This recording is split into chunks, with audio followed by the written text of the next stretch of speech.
Hi everybody, it's Gemma. Welcome back to Pampered Wolf and welcome to the Back to Basics series. This is the second installment in the Back to Basics series where we like to strip everything back down to the bare essentials because it can be really intimidating the amount of products that are available on the market, but what do we actually need? And in this series we are going to dive straight in to the things that we need, not the things that we are told that we need. Today is the turn of skincare. There are so many products in the skincare market that we are told on a daily basis that we need.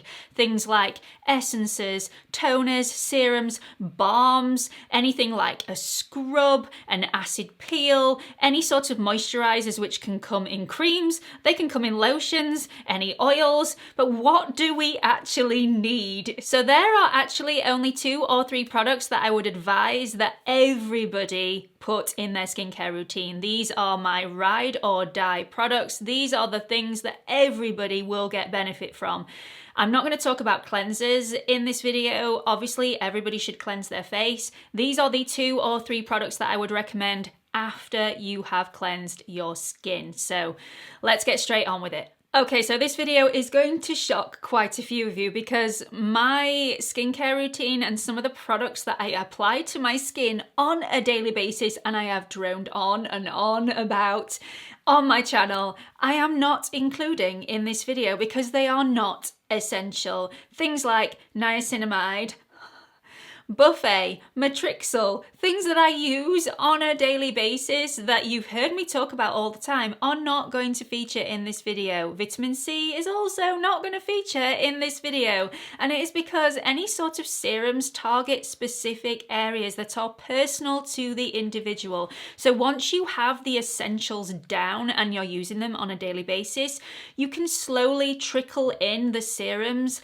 that target your concerns, and I am going to do a separate video all about the active ingredients within those serums, what they do and how they can help your skin. But in this video we are going to be doing the bare essentials that everybody needs, and not everybody needs niacinamide, although most of you do, and not everybody needs vitamin C, so they are not going to feature in this video. But what is? So the first thing, and the one that is not going to shock everybody, is sunscreen and SPF. Every single person on the planet, regardless of skin color and where you live, whether you live in a hot country, whether you live in a cold country, whether you don't really go outside very much, if you sit near a window at all during the day, you need to have a sun protection factor on your skin, and it needs to be a factor 30 or above. So there are 3 different types of sunscreens that you can choose from, and you really do need to do your own research and see what works on your skin. So what works on your skin might not work on everybody else's skin, so it needs to be right for you. The 3 different types of sunscreens are mineral or physical sunscreens, and the ingredients that generally give the protection within that sunscreen is a zinc or a titanium dioxide. Mineral or physical sunscreens tend to give the least side effects. They are very much less irritating on the skin as long as they don't have a fragrance in there, and they can leave a slight white cast on the skin. You do have to search around to find one that will sit beautifully on the skin, that's not too oily or greasy and sits really nicely under makeup. And I do have a best sunscreen video, which I will link up here for everybody if you haven't seen it already. The second sunscreen that's available is a chemical sunscreen. Now, chemical sunscreens can be quite irritating on the skin, but some people can tolerate them really, really well. I am one of those people. I absolutely love a chemical sunscreen, but there are certain chemical filters that do give me a slight bit of irritation. So I do need to be careful and have a look at the ingredients to see which chemical filters and which ingredients they've actually used in that product. So the chemical filters are generally ingredients like avobenzone, which can be quite irritating on a lot of people's skin. Octisalate, oxybenzone, octocrylene, homosalate and octinoxate. Loads of different ingredients. They don't have to all be in there. There can just be one of those ingredients in there to give you the protection that you need. but a lot of the times they use one or more of those ingredients within a chemical SPF. And the third sunscreen that's available is one that uses a blend of both physical and chemical ingredients. For me, I don't like to pressure anybody to use a specific SPF. I just think that if you find an SPF that works for you, whether that is mineral, whether that is chemical, or whether that is a blend, then stick with it. A sunscreen is vital for skin protection, and I'm going to tell you why. So 90% of all the physical signs of aging are caused by sun damage. 90%, that is absolutely huge. So if you protect your skin against the sun, you are going to seriously slow that aging process down. Seriously slow the physical signs of aging on your skin. So UVA light penetrates so deep into the skin, and one of the most common misconceptions is that it has to be sunny for you to get sun damage, and that is so not true. If it's light outside, if you are outside or you are sat next to a window where the light is coming through, then you are getting sun damage. The window does not protect you, so make sure you are protecting your skin. UVA light penetrates so deep into the skin, it destroys your collagen matrix. It will also cause a lot of inflammation within the skin cells, which can cause so many nasties further down the line. It will also cause any photoaging, any discoloration, any dark spots, wrinkles, sagging skin, a whole lot of nasties that you want to prevent. But most importantly, the UVA light penetrates so deep into your skin, it creates DNA damage, it causes inflammation, it damages the underlying cells which cause skin cancer. So if you are not protecting your skin, you are at much greater risk of getting skin cancer further on down the line, as well as damaging your skin and creating lots of photoaging on your skin as well. So after all that, why would you not protect your skin on a daily basis and from a really young age? I get so many people over the age of 50 and 60 asking me if it is too late for them to start using an SPF on a daily basis, and the answer is always no.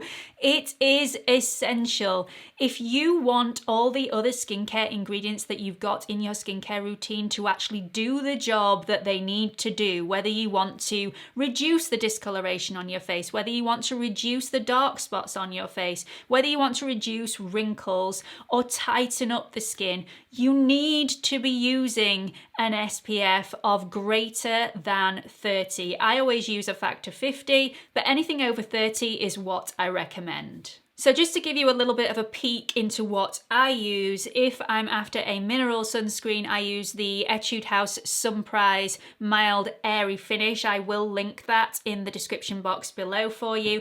And I also use, if I'm after a chemical sunscreen, this is a really good one. This is the La Roche-Posay Anthelios shaker fluid. I also use the ultralight version as long as they are the non-perfumed version, and I will also link that in the description box for you so you can look at that a little bit later on. I am reviewing at the moment so many Korean SPFs. They are absolutely amazing, and there will be a video shortly on my favorites.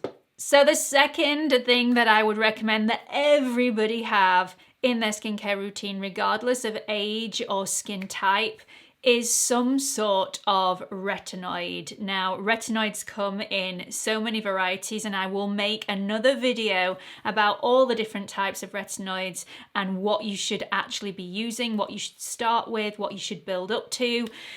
But basically, retinoids are a vitamin A derivative, and they are proven to work on the skin. So they do so many different things, but just one warning, this cannot be used if you are pregnant, you are trying to get pregnant, or you are breastfeeding. So please don't use a retinoid if you are in any of those categories. So they're used for many different things.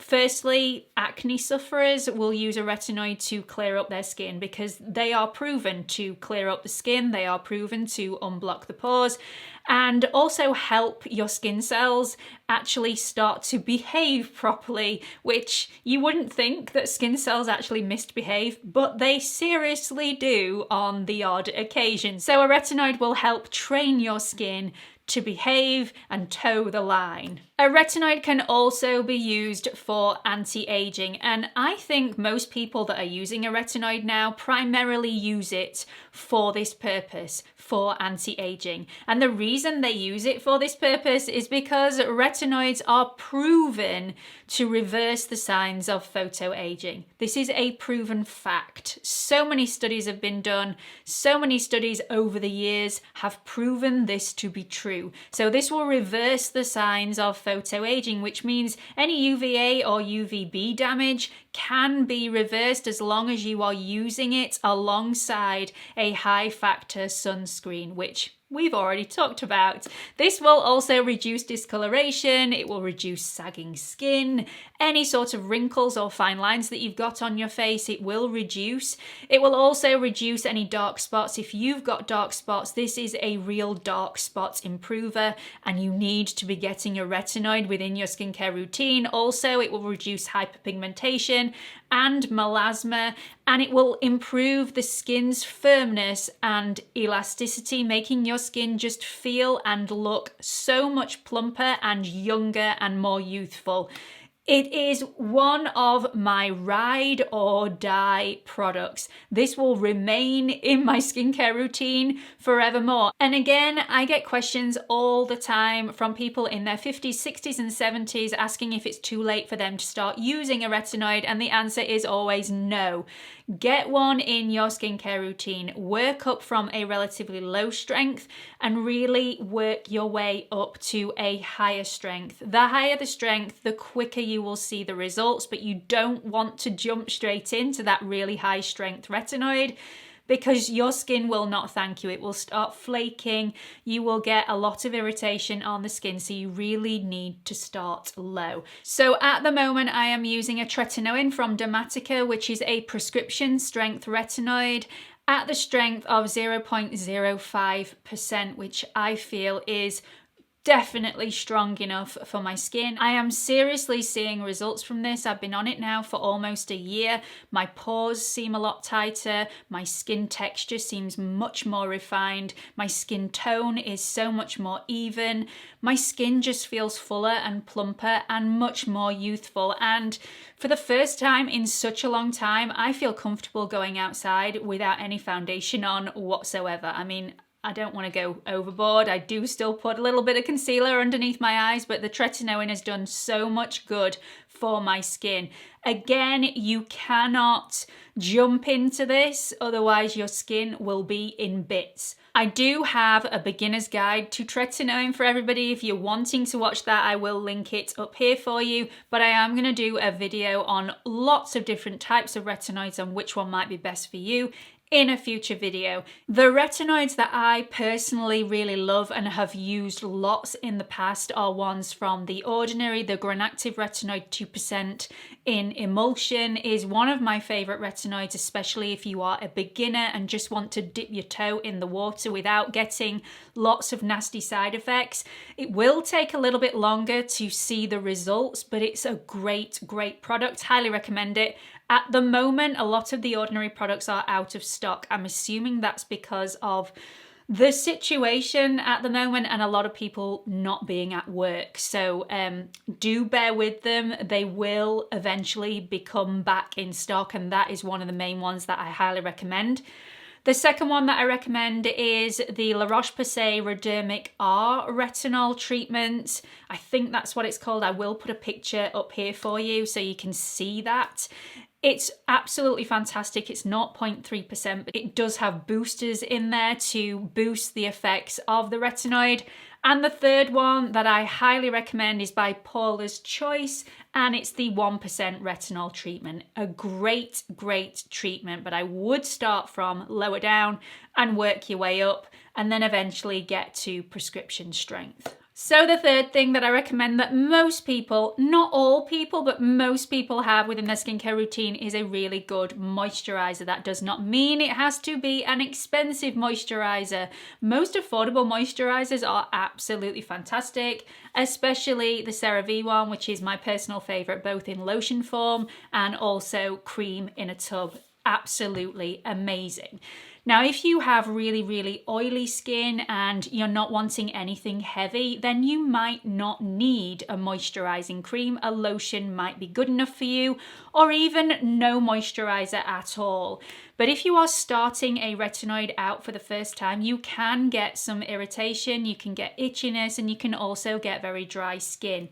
In that instance, I really recommend having a moisturizing cream for either using before you apply your retinoid to act as a buffer, which means that you will still get all the benefits from using your retinoid, but it will sink into the skin at a slower rate, which means that you will get less irritation because you're not getting the effects of 100% of the retinoid all at the same time. If your skin is really tolerant already to your retinoid, then I recommend applying your moisturizer after you've applied your retinoid. Many dermatologists, regardless of their skin's tolerance to the retinoid, their skin might be super tolerant to retinoids because they've been using them for an extremely long amount of time.